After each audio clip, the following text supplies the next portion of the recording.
Good morning. Today, 10th December 2025, Wednesday. Wisdom of Word of God morning ડિવોશનમાં આપ સર્વનો આવકાર કરવામાં આવે છે અને પ્રેમી સલામ પાઠવવામાં આવે છે. આજે સવારે આપણે નીતિવચનોના પુસ્તકનો 15મો અધ્યાય અને એની 19મી કલમ પર પ્રભુનું વચન જોવા માગીએ છીએ. નીતિવચનો 15મો અધ્યાય એની 19મી કલમ અને પ્રભુનું વચન આ પ્રમાણે કહે છે: આળસુનો માર્ગ કાંટાની વાડ જેવો છે, પણ પ્રમાણિકનો પંથ સડક જેવો સરળ છે. એનઆઈવી બાઇબલ પ્રમાણે Proverbs chapter 15 verse 19: the way of sluggard is block with thorns, but the path of the upright is highway. અને આ પ્રભુનું વચન છે. અને પ્રભુ અત્યારે આપણને ખાસ જે વ્યવહારિક પ્રેક્ટિકલ શિક્ષણ એ આપણને આપે છે. ને એમાં ખાસ કરીને આપણે જે અત્યારે નાતાલ અને નીતિવચનોને જ્યારે સાંકળી રહ્યા છે સાથે, ત્યારે આ દિવસોમાં આપણે પ્રભુનો આભાર માનીએ છીએ કે દરેક કામ એ જાણે કે ખંતથી કરવું જોઈએ. આજનું જો એક વચન જે છે અને થીમ તરીકે આપણે જોઈએ તો ડિલિજન્સ ઇટ્સ પ્રોગ્રેસ, ખંત અને એની પ્રગતિ.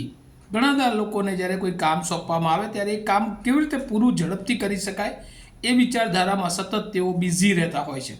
અને જ્યાં સુધી એ પૂરું ના થાય ત્યાં સુધી તેઓ એ કામને એ છોડતા નથી. અને એવા લોકો જાણે કે સફળ થાય છે.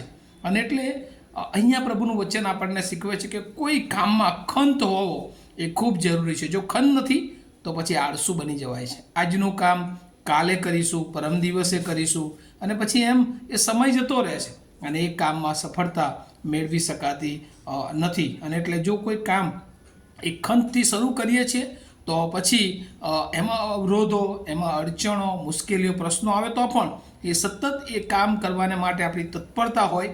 અને એવું જ્યારે આપણે જોઈએ છે ત્યારે વધારે એમાં સફળ થવા છે. ઘણી બધી વાર આપણે રોડ પર જતા હોય છે ને ત્યારે ઘણીવાર જે કામો રોડ પર થતા હોય ને રોડ બ્લોક થઈ જાય, ઘણી બધી વાર આપણે એકદમ નિરાશ થઈ જઈએ અને ઘણીવાર બેક જતા રહીએ. પણ ઘણા બધી વાર આપણે એની રોડ પર જ્યારે આગળ જઈએ છીએ ત્યારે એ લોકોએ ડાયવર્ઝન આપ્યું હોય છે, એક નવો એક માર્ગ એ મૂક્યો હોય છે કે જ્યાંથી આપણે એ જ રસ્તેથી થોડું આગળ વધીને નીકળી શકીએ. અને એટલા માટે હંમેશા આપણા જીવનોમાં પણ જ્યારે અડચણ આવે, મુશ્કેલીઓ આવે, પણ જે કામ આપણે હાથમાં લીધું છે એને હંમેશા સમયસર પૂરું કરવાની આપણી ઈચ્છા, હૃદયમાં ખંત હોય તો એ ઝડપથી એ પ્રગતિના માર્ગે આગળ વધી શકીએ છીએ.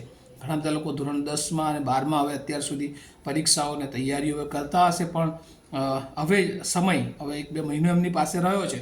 પણ અત્યારે જે ખંતથી મહેનત કરે છે, અત્યારે જે રાત દિવસ મહેનત કરે છે બાળકો, એ સફળતા ચોક્કસ એમની માટે આપણી પ્રાર્થનાઓ છે કે પ્રભુ એમને ખૂબ આગળ વધારે. પણ સાથે સાથે એમનું ખંત, એમની મહેનત, એમની ટાઈમ મેનેજમેન્ટ, એમનું ટાઈમ ટેબલ એ જો બરાબર એમણે સેટ કર્યું હશે તો એ એમાં સફળતા મેળવશે. અને આપણા જીવનમાં પણ પ્રભુ એ પ્રમાણેનું વચન કહે છે કે ખંતથી જે જીવન જીવે છે એ લોકો પ્રગતિ કરે છે. પણ જો ખંતથી જીવન જીવતા નથી તો શૈતાન એ આપણા જીવનમાં આળસને એન્ટર કરી દે છે. અને આળસનો માર્ગ એ જાણે કાંટાની વાડ જેવો છે, એવું નીતિવચનનું આ પુસ્તકમાંથી આ વચન આપણને કહે છે. એટલા માટે જ્યારે આપણે આળસુ બનીએ છીએ ને ત્યારે વધારે અડચણો, મુશ્કેલીઓ આવે છે અને આપણને એમ થાય કે આ કામ છોડી દઈએ.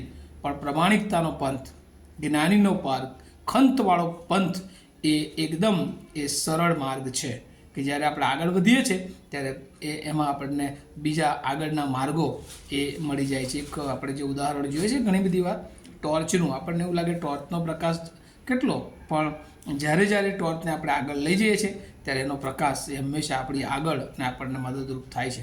અને એવું જ પ્રભુ ઈસુ ખ્રિસ્તે કહ્યું છે કે હું જગતનું અજવાળું છું, હું જગતનો પ્રકાશ છું.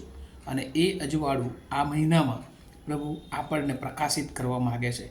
એ અજવાળાના તેજે આપણે દોરાઈએ, એ અજવાળામાં આપણે આપણા જીવનના અંધકારને દૂર કરીને એ પ્રભુની તરફ એ અજવાળામાં એન્ટર થઈએ છીએ ત્યારે આવતા તમામ અંધારાઓ, ડાર્કનેસને પ્રભુ એ દૂર કરે છે અને આપણા જીવનમાં એ અજવાળાનો આશીર્વાદ આપે છે. અને એ અજવાળું એ તો પ્રભુ ઈસુ ખ્રિસ્ત છે. અને આ મહિનો આપણને વારંવાર એ પ્રભુ ઈસુના જન્મની વાત, પ્રભુ ઈસુના ગુણો, એ અજવાળું છે, એ જગતનું અજવાળું છે, એ આપણા દ્વારા ઘણા બધાને અજવાળું આપી શકે છે. એ બધી બાબતો પ્રભુ આપણને શીખવે છે. એ માર્ગ, એ સત્ય તથા એ જીવન છે. અને એમાં આપણે જ્યારે આગળ વધીએ છીએ ત્યારે પ્રભુ ચોક્કસ એનો બહુ મોટો આશીર્વાદ આપણને સર્વને આપે છે. એના વચનો સમજવાને માટે પ્રભુ એની બહુ જ કૃપા આપણ સર્વને આપે એવી પ્રાર્થના ઈસુ પ્રભુમાં માંગીએ છીએ. આવું આપણે પ્રાર્થના કરીએ. અમારા જીવંત અને દયાળુ ઈશ્વર, અમે બહુ આભાર માનીએ છીએ આજના વચનને માટે. પ્રભુ, ઘણી બધી વાર આળસ એ અમારા જીવનમાં શૈતાન એન્ટર કરાવે છે અને એના કારણે અમારા કામો એ પડતા રહી જાય છે.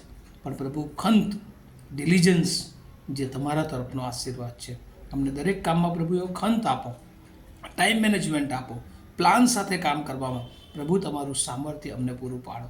અને અમારા જીવનના દરેક બાબતોમાં, એ ઘરનું કામ હોય, એ મંડળીનું કામ હોય, એ સેવાનું કામ હોય, એ બિઝનેસ હોય, એ અભ્યાસ હોય, પણ એ બધામાં પ્રભુ અમે ખંતથી લાગુ રહીએ અને પ્રભુ યોગ્ય પ્લાન સાથે આગળ વધીએ. તમારી કૃપા, તમારી દોરવણી અમને સતત મળતી રહે છે. જ્યારે અમે નિયમિત રીતે તમારી પાસે આવીએ છીએ ત્યારે પ્રભુ, અમારા જીવનોમાં તમારી ઈચ્છાઓ, તમારી યોજના, તમારું એ અજવાળું સતત અમે જોઈએ એવી અમે કૃપા માગતા અમે બધા જ, અને જેઓ સાંભળી રહ્યા છે સર્વને તમારા સમર્થ હાથોમાં મૂકતા મારી પ્રાર્થના ઈસુ પ્રભુના નામમાં સાંભળો અને તેનો સ્વીકાર કરો. Amen. Have a nice day to all of you. Thank you.